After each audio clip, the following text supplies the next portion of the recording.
When I work on my own thing, it's inseparable from my life. That is my life. But the word career, for some reason, for me, is associated with working for somebody. For me, it's associated with like levels and promotions, which is all a framework laid out by somebody. Somebody smart to make it work for them. Yeah. Yeah, at some point we'll have to lay out this as well if we are successful. But we'll be the smart ones laying it out.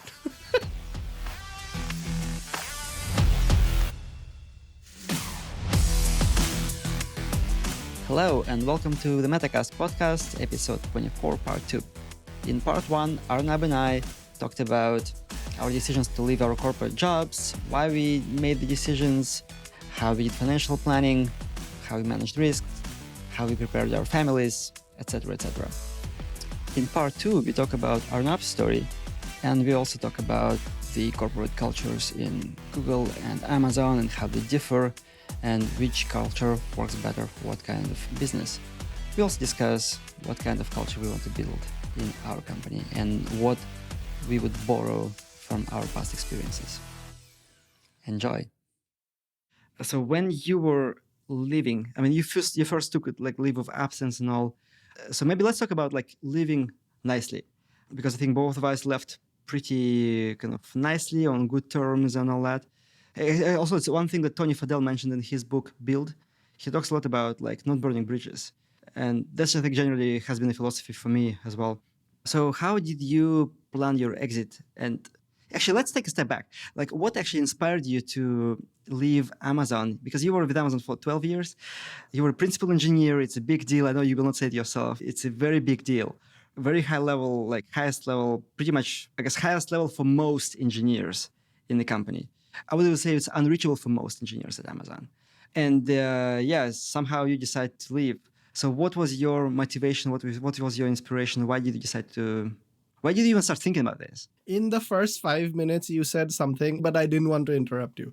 What I was going to say is, am I you? Because what you said is exactly what happened with me too. Backtracking. So 12 years at Amazon, but not in one stint. Right, I started as the junior most level up engineer in Amazon, SDE I, and I spent about 5 years, I think, in Amazon in that role. And I always wanted to go do startups and all. You've always been an entrepreneur. Yes, I was a entrepreneur pretty much my whole life. But we didn't know exactly what to do and all that. And we just had our daughter. We decided for family as well as for this that let's go try this out. So we both moved to India and our daughter. She was 6 months old at that time. Both of us worked in like really small startups. But you weren't the founder. You were an employee of a startup. I was not the founder. Yeah. I wasn't thinking about founding and all that at that time. I just wanted to work in a really small, like early company. And to be fair, my wife really worked in like a 4-person company, right? So that was really small.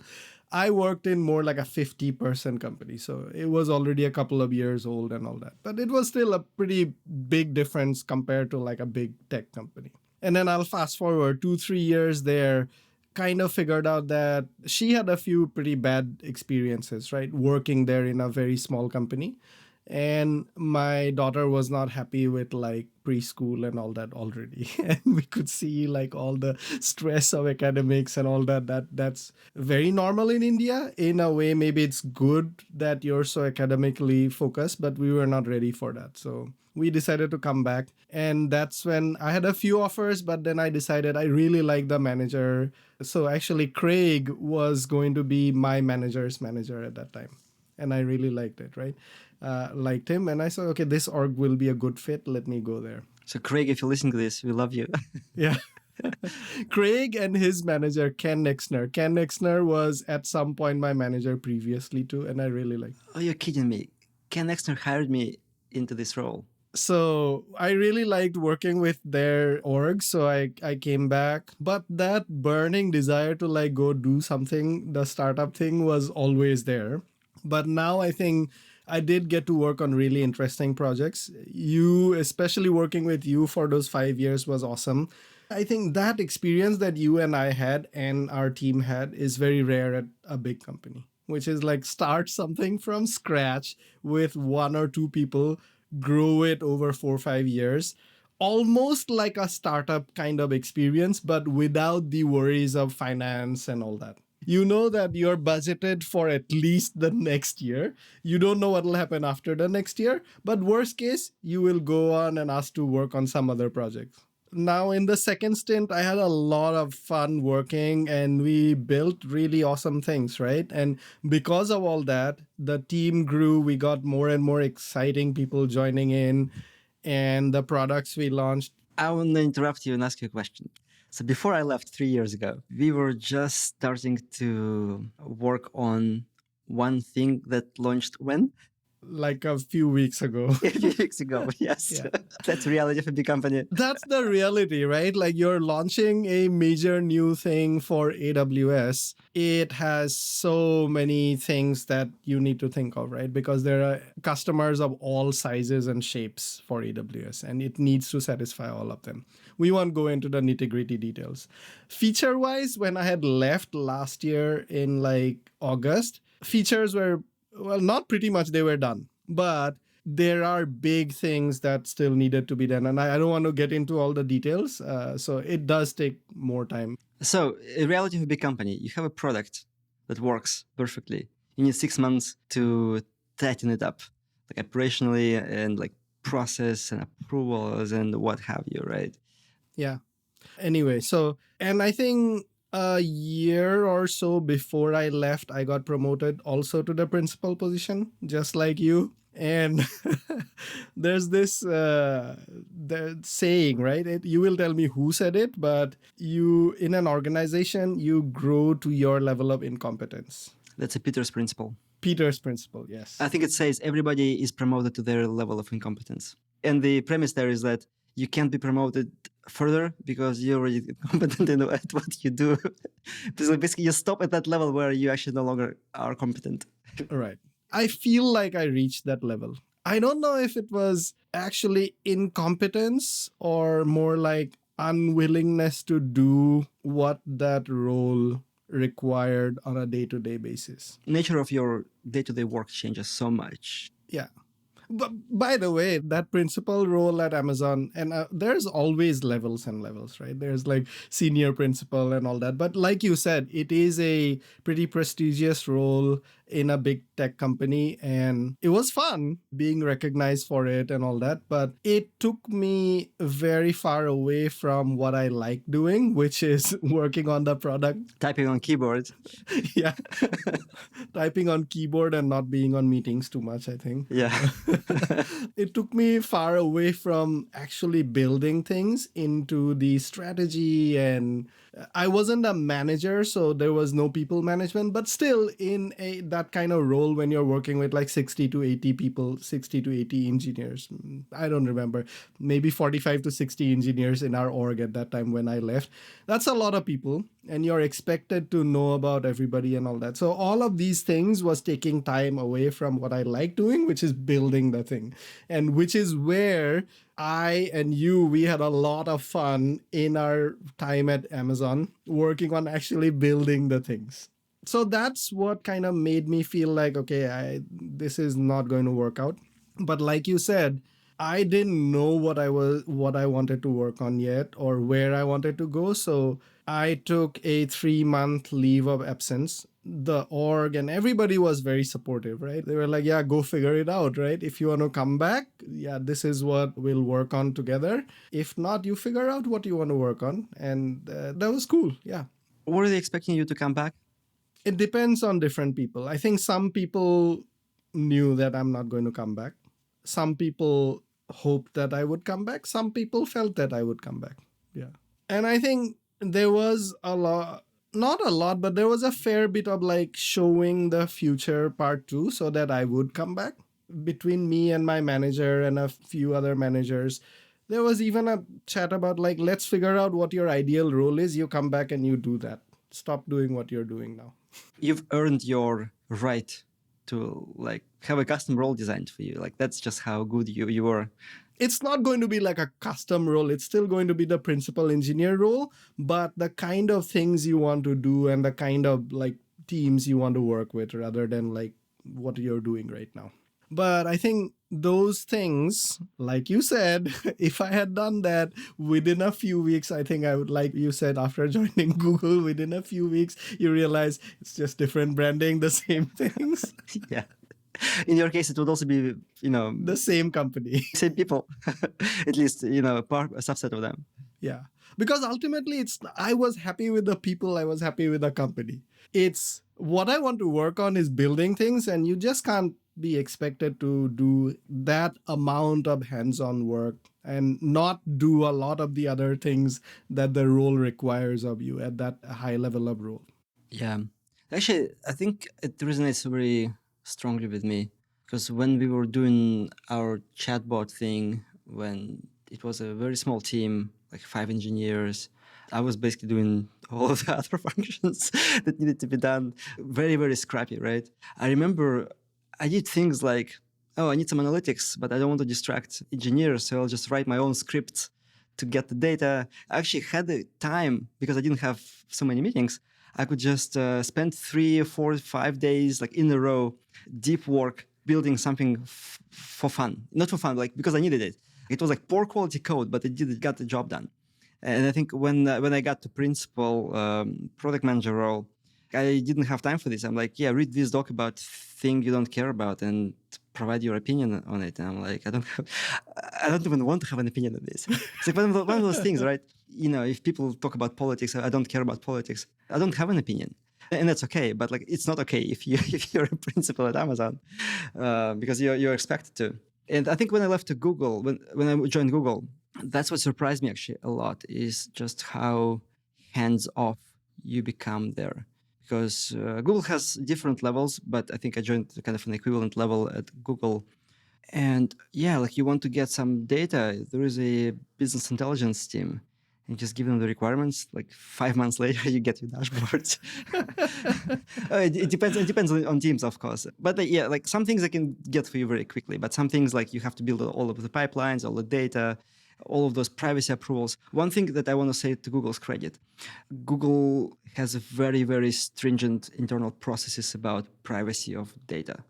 So it's like even the simplest thing that's anonymized and there is no personal identifiable information, it's still very hard. You have to jump so many hoops to get access to the data that I very much respect. From an internal perspective, Which, as a customer, we really appreciate that. And as a general human being, I think who doesn't use something from Google today? Yeah. so like I have full confidence that actually my data is protected when it's within Google. So yeah, that was very eye-opening for me because I didn't realize how strict they were.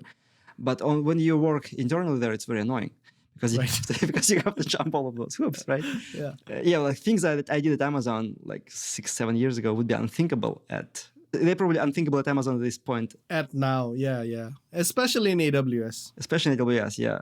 And also one thing that really surprised me at Google is, Amazon has this writing culture. You write a document with requirements or vision or whatever, technical vision, technical architecture. It's always very crisp. Writing is important. Like writing gets to the perfection. And many people who don't survive within Amazon, they can't write because they can't write and culture just pushes them out. They always feel like an outlier and eventually they leave or they get fired. I mean, it's like at more senior levels. I think many of our listeners may know this already, but there is no PowerPoint presentations or any presentations at Amazon. Yeah, except it's a presentation to a customer or like a training. Yes. You got to write it out either as a 1-page idea or a 6-page, like more like a narrative, but it's a document. Yeah, and you spell everything out. I think that's the habit that I learned at Amazon. I guess I've always been good at writing. I just didn't have to use it as much. But when I came to Amazon, I'm like, oh my God, this is like my environment. I like kind of writing and rewriting. It was really good. When I came to Google, Google is also a document culture. It has lots and lots of documents. The thing is, like 80% done is good enough in most cases. So basically, like you write something and you feel like you figured it out while writing. You showed it to a few people gave you thumbs up. Okay, move on. So go build it, right? So the quality of writing is much, much lower at Google. And that kind of took away some of that enjoyment of the actual like individual contributor role for me. Because at Amazon, Sometimes I would clear my day and I spend the entire day just like writing a document in a coffee shop. And then I would come out and people would pat me on the back. And like, I didn't do it for the pats on the back. I enjoyed the process of writing. On top of that, it was valued. It was appreciated, right? It made me better at my job when I could write well. At Google, it wasn't so much. So basically, like, yeah, I came into the environment where I can't do much with my hands. Because another thing I really like doing is analytics. So I couldn't do much there because of all the privacy stuff. Yeah. Writing, no one really cared much about like high quality writing. And it's always freaking PowerPoint. When I listen, I know I'm missing a lot of content that's being said. So therefore, when I say something, I know that people will not hear the things that I want them to hear, at least some of those things. So it's this kind of broken communication channel. There are probably lots of stuff written about this, but I'll just say that the document writing process forces the writer to actually think a lot deeper than the presentation. The presentation, there are two problems. One is you could intentionally not talk about a lot of things because it's in a concise bullet kind of format, or you could unintentionally not even think about a lot of things. Whereas when you write it, and it's not just like writing in any kind of writing, there's a specific kind of like format about how to write about an idea in Amazon. That format forces you to figure out each and every detail about the thing that you're writing about. And it brings everybody who's reading it to the same page like immediately. Yes. And actually, in the culture that like for the first half an hour of the meeting, you actually sit down and read. Like nobody presents anything to you. You're expected to read and ask questions. So like if you haven't read, well, it's kind of obvious to everyone that you haven't. So it also forces kind of good reading habits, reading and taking notes and asking good questions.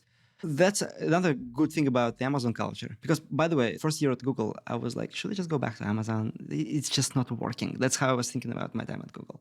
There were also different factors, but that whole like presentation culture, I never liked it. That's how I would compare the cultures of Amazon and Google. So Amazon deliberates about a problem for a long time. Sometimes too long. Sometimes too long, yes. That's kind of the negative of it.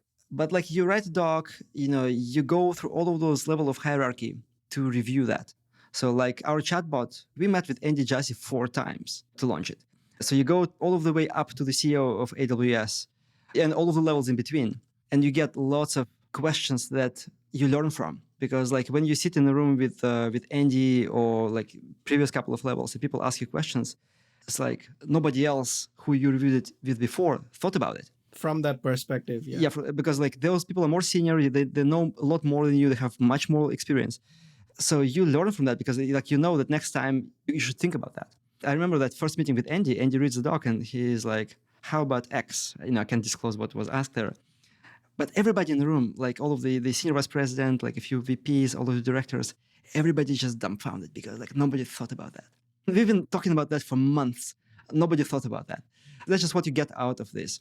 It's not something simple or obvious. Otherwise, somebody would have thought about it already. Yeah, it's something like very far from being obvious. It's so nuanced, right? But it's very important to that product. But when the question gets asked, it's so obvious. It's like, why didn't I think about it? But you didn't. That's why you have these people in higher paid jobs. Sorry, quick interruption. The last 6 months of my stay at Amazon, there was a similar, like something that we were trying to build. It goes against a lot of foundational principles that is held very strongly at AWS. But we were strongly of the belief that we need to do this for the user experience that we are trying to provide. And again, I won't go into any of the details. And we had a similar, like kind of write it up and go through layers and layers of reviews. And ultimately, I think one of the last few was from the Eric Brandwein, a distinguished engineer at Amazon, and pretty much It's like a VP level engineer. VP level engineer is basically the AWS and security. If you take those two worlds, he is the person.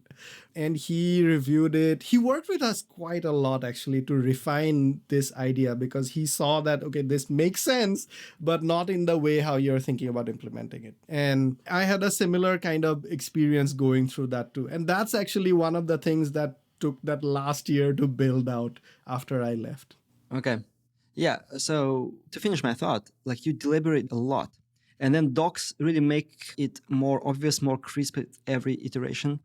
And once it's approved, then you almost like assemble your troops and you march toward it. You don't look back unless you face some things that you haven't anticipated when implementing. But the probability of hitting those things is reduced by the upfront deliberation.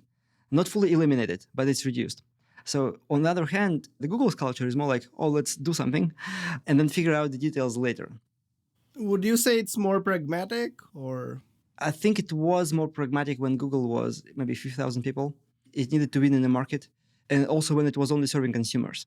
I worked only in the enterprise space. And what happens there is, I won't be mentioning specific details, but like if you made a wrong decision or like you postponed the decision on some technical aspect of the thing early on, when you come to things like compliance and other stuff, or like some big customer is asking for something, it's much harder to change if you haven't built kind of the right framework for this, or if you haven't even built it right away. And so that culture creates a lot of churn. So it's almost like easier to build a new thing that replaces the old thing than to change the old thing. And maybe that's why actually Google created whatever, like 50,000 different chat applications. And I think the cost of releasing something wrong grows almost exponentially with the number of customers you have, because people get used to that wrong thing and they figure out their own use cases that works with that thing that doesn't work with your next version anymore. Oh boy, yeah, you fix a bug and then you realize there are like tens of thousands of customers who actually use this as a feature. Right.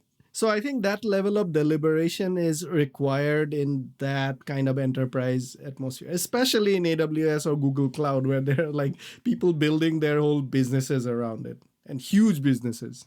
Again, to Google's credit, I think things are changing. And I think GCP has hired a lot of people from Amazon, from Oracle and Microsoft, from the companies who know how to do enterprise. But there was always a stark contrast when, let's say, you work with somebody who only worked in consumer products before. They just don't understand it. The first time they face your problems, they're like, why can't you just run an experiment? Well, you can't. You can't run an experiment on an API because predictability is expected. And in consumer world, especially when you use products for free, it's okay to break some customers. It's okay, if things change a little bit and people have to get used to it. As Google expands into the enterprise use cases, I think it goes a bit against the company's DNA. And maybe that's why they hired Thomas Kurian to be the CEO of Google Cloud. He was, I think, a big shot at Oracle. All his life was enterprise. All his career was enterprise. I think GCP culture is slightly different from the rest of Google. Right. So we both, I think, really appreciate the document culture and the deep thinking process at Amazon. You talked a little bit about the other side of that on Google and how it's changing. If I were to ask you, what's the one thing you would take away from your experience at Amazon into this new company? I think you and I would probably both say like the document kind of thing, even though it's not operated at that level, because it's just a very small company and we are way more pragmatic. We need to be way more pragmatic. But let me flip that question and say, what would you take from Google into this new company? And you can name just one thing. I'll say something very contradictory right now to what I said previously. So one thing that I think we've already taken into our new company is just structure. So when you do things, you have to have some structure around it. Like we set up all of the Kanban boards and we have CI/CD. We built our stuff on the serverless infrastructure. We've made all of the right decisions up front. That initial deliberation, I think, will pay us off in the long run. What I'll take from Google, though, is that half done is good enough approach. Scrappy, even though it doesn't work for the company of Google size anymore, at least in the pockets that I've seen. It's perfect. I was going to say, this sounds awesome. Yeah. It's perfect for startups. It was perfect when Google was just launching AdWords or Gmail or whatever, right? It actually may still be perfect for Google's new products, consumer products.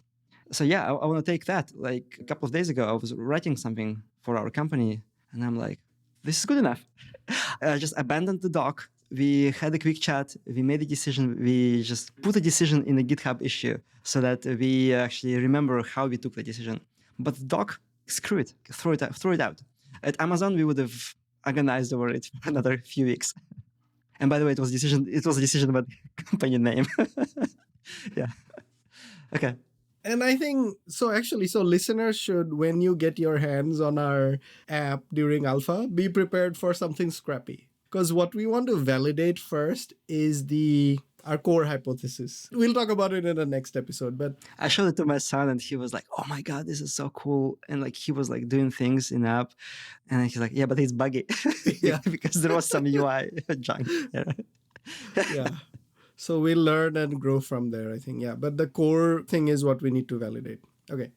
And if you want to be part of the alpha, if you listen to podcasts and if you want to be part of the alpha, and we know you, because I think that is an important prerequisite. For the first alpha, yeah. Yeah, for the kind of closed alpha, the private alpha, where we only give access to people we know.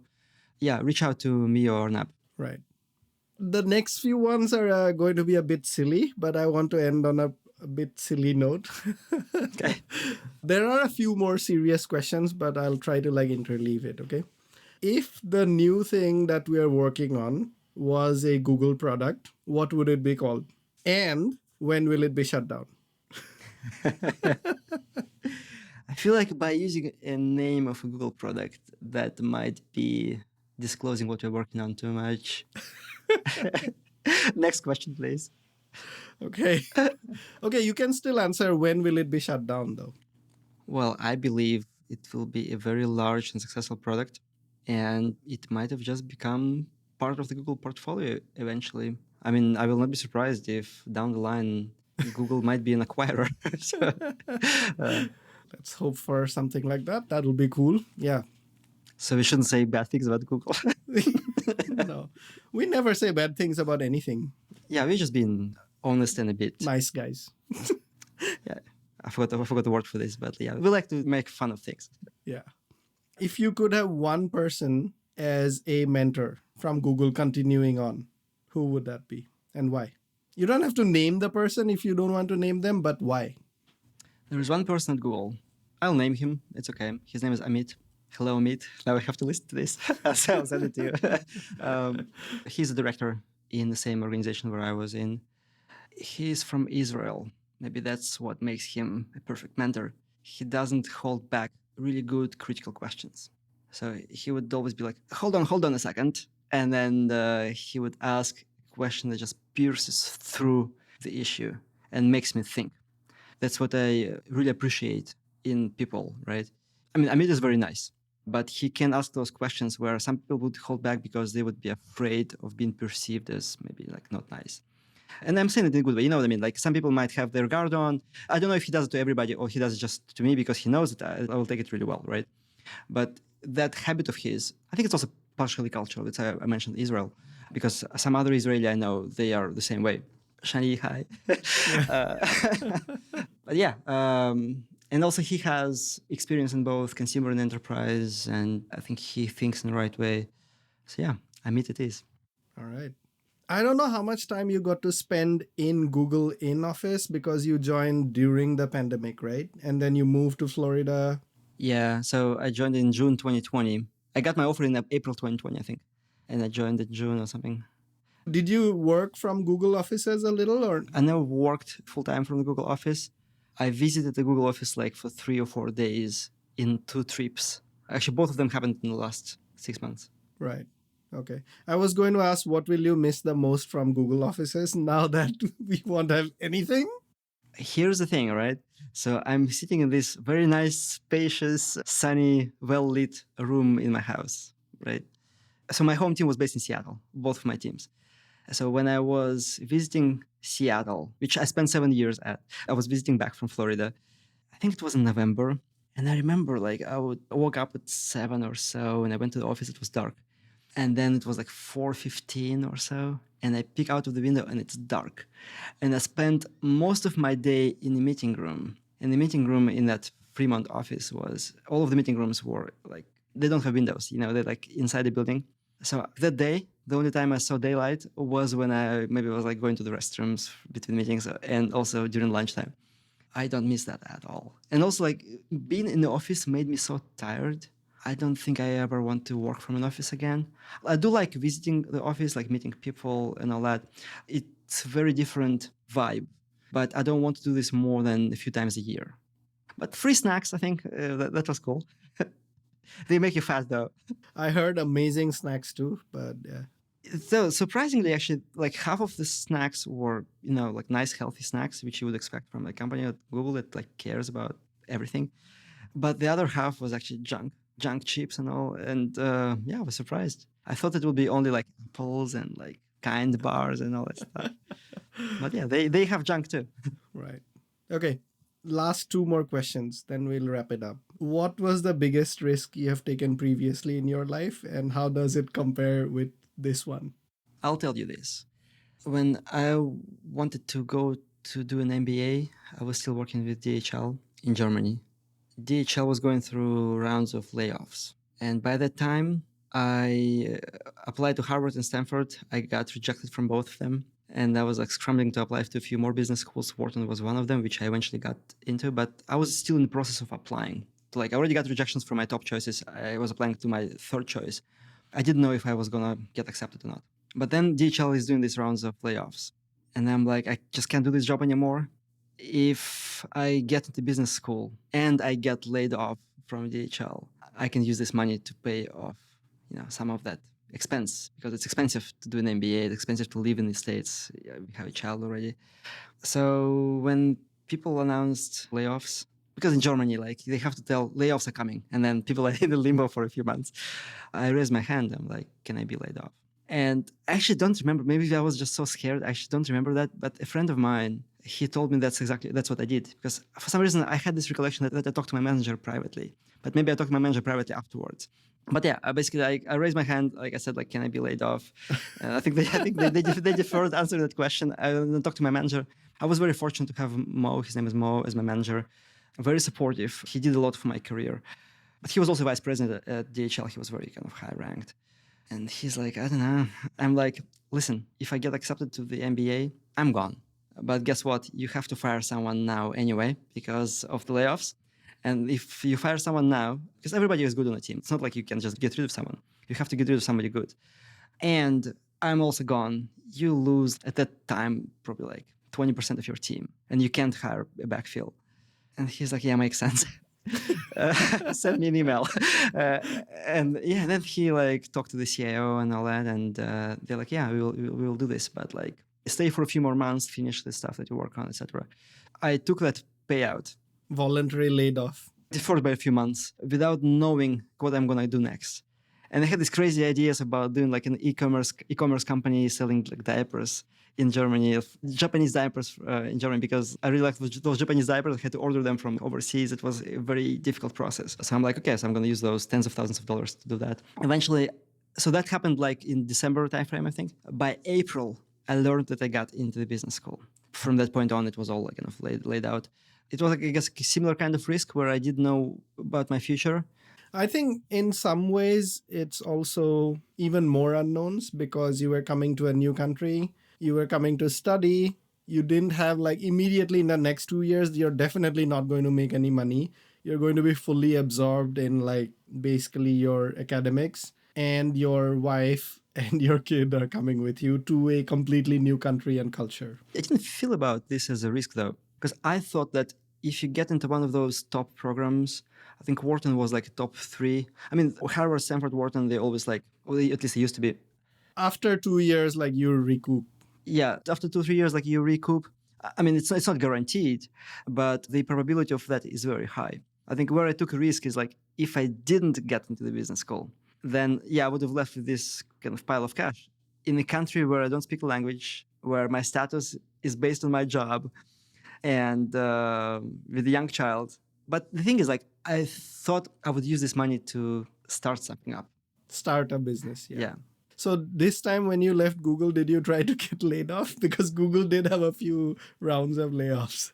I wish I was hoping I would get laid off. I was hoping there would be like a second round and all that. And Google's layoff was like, it's still bad for the people who are getting laid off, but it is, I think, one of the best severance packages that we have seen in the tech industry. I saw the Meta's package before that. And I'm like, Google's probably going to do the same thing, if not better. So I'm like, please. But there was no forum to raise my hand at, So when this happened, it was a surprise to everybody. I mean, the timing was surprising, but like the fact wasn't surprising to me. And I'm like, okay, so I guess I still keep doing this for a while. Yeah, and then I was hoping for a second round. I was really hoping they would do something before the second, whatever the earnings call that they had in March or April. But they haven't announced anything. Then I'm like, okay, so I have to resign. Actually, speaking about leaving, I put my notice in mid-April and I left at a month and a half later. I could have just left and dropped things on the floor because nothing prevents me from doing that. But that's not the right way to end the relationship with the company that, like, they didn't do anything bad for me. Like, there were things that I didn't like particularly, right? But there were lots of things that I'm grateful for and kind of lots of people that I've made connections with. So I wanted to make sure that I live very nicely. And sometimes I think we take things for granted. At the end of it, the jobs at Google and Amazon, those are awesome jobs. Compared to some other jobs. Yeah. Okay. Last question. What's your goal for the first year of unemployment and how will you measure that goal? I don't measure goals in my life. Okay. Yeah. So that's, I guess, a short answer. But I do have a specific thing in mind.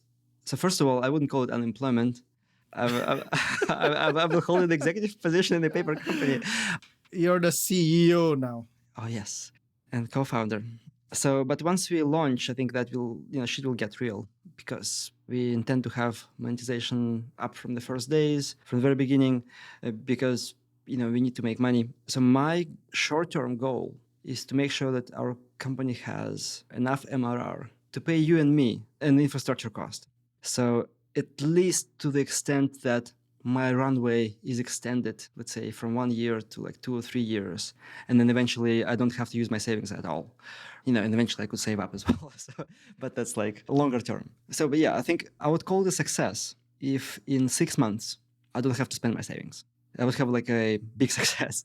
And the moderate success would be like maybe if I have to use half as much as I'm using right now. Actually, there was a question on LinkedIn that somebody asked under my post that I think we should honor the request. Yes. I've been thinking about that question for a few days now because it brought up some good points. When I was reading it, I'm like, that's not how I think about it anymore. But I used to think about it the same way. So yeah, let's bring it up. Let me read it out. This is in LinkedIn when you and I posted that we're doing this podcast. Who is the question from? Alina. Okay. I tend to believe that building a career is a path to yourself. It is winding, full of ups and downs, but there is some inner strength that motivates you to go through it, regardless of external circumstances. Certain driving force from within, which does not allow you to turn off from the path to yourself. Do you have something similar regarding your career or professional path? Yeah, so there are two things in there that I wanted to comment on. So first is the path. And I think it's implied in the question, and I also imagine it the same way. Used to imagine it the same way. It's like path is like a road. So it's a certain path that you follow. She's saying it like winds around, the forest or whatever. But again, after the ayahuasca experience, I came to more of the realization that path is not a road. And I really like how the guy called Jerry Colonna put it. He talks about a pathless path. So unlike a path that goes on the ground, let's say like a path in the forest or like a road, you are like in a lake. And the lake is so big, you can't see the shores. So basically you're like in the middle of this calm waters, or you could imagine this as an ocean too. So you're basically in the middle of those waters, and whichever way you go, that's your path. Because a path on the ground has been laid out by somebody before you already and you're following it. Yes. Or maybe like you're in the jungle and you make a path with a machete. Well, I guess it's too much effort. It's easier to be on a path in the lake. I like that analogy more, But yeah, to your point, like, yeah, so paths, they imply that paths already exist. Whereas in the sea, you navigate by yourself. So that's why I don't think about the path anymore, but I also don't think about the career path as a thing. Because like when you're at a big company, you have those kind of your SDE I, SDE II, SDE III, L5, L6, whatever, right? And you keep growing up. and you start managing people, it's a very predefined path, pretty unified across all industries. You have a certain difference in like levels and all that, but like conceptually it's all the same. Whereas when you are an entrepreneur, especially in a small company like we are right now, we can just go whatever directions we want. Roads, we don't need roads. Remember that quote from Back to the Future? Yeah, so we just make our own path. And for me, I think when I work on my own thing, it's inseparable from my life. That is my life. But the word career, for some reason, for me, is associated with like working for somebody. For me, it's associated with like levels and promotions, which is all a framework laid out by somebody. Somebody smart to make it work for them. Yeah. Yeah. Yeah, at some point we'll have to lay out this as well if we are successful. But we'll be the smart ones laying it out. I don't know how to make it work otherwise. We'll have to make something up. Maybe we'll be the pioneers of the, we start with the podcasting company and then we'll end up as like consultants of organizational culture without levels. Culture without levels. One of my friends is a organization designer. So that's what she does the whole time. Yeah. That sounds fancy.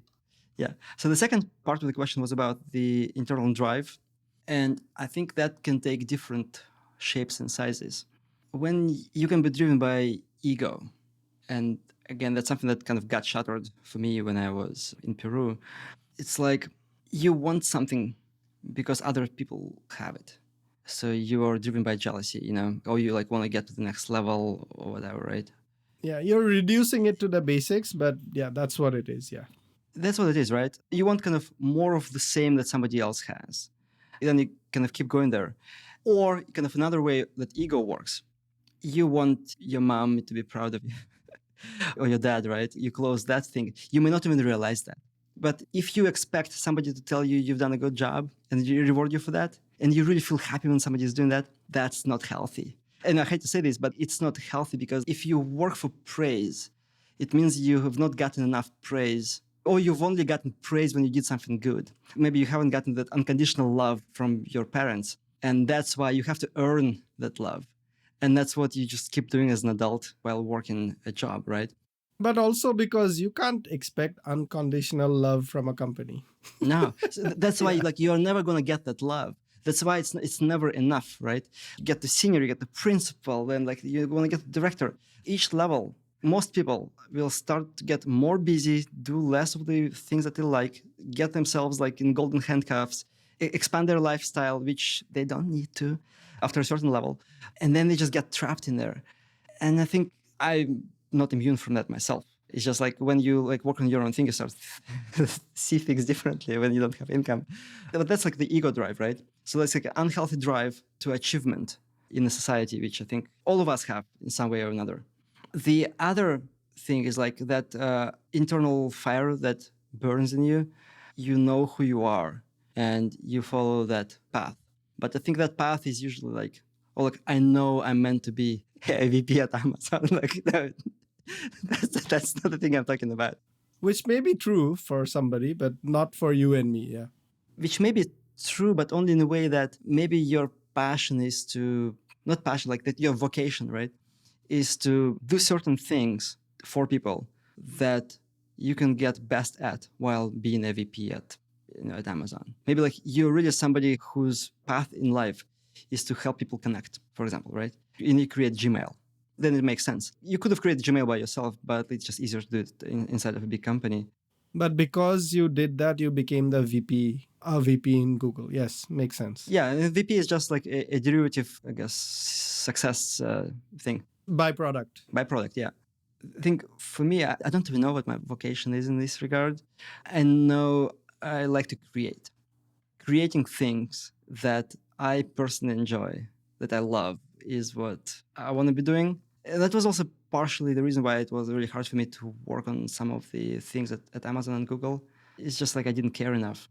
I think that's the biggest similarity between you and me, is this drive to like create things. I also like to like mentor and work with people, and I know that we will miss that part of it, at least in the beginning, but I'm okay to compromise on that and just focus on the creating part because I know that I won't have to do a lot of the things that I did not like. I did not like the spending energy in things that I did not want to do. Yeah, because when you do things you don't want to do, you spend actually more energy.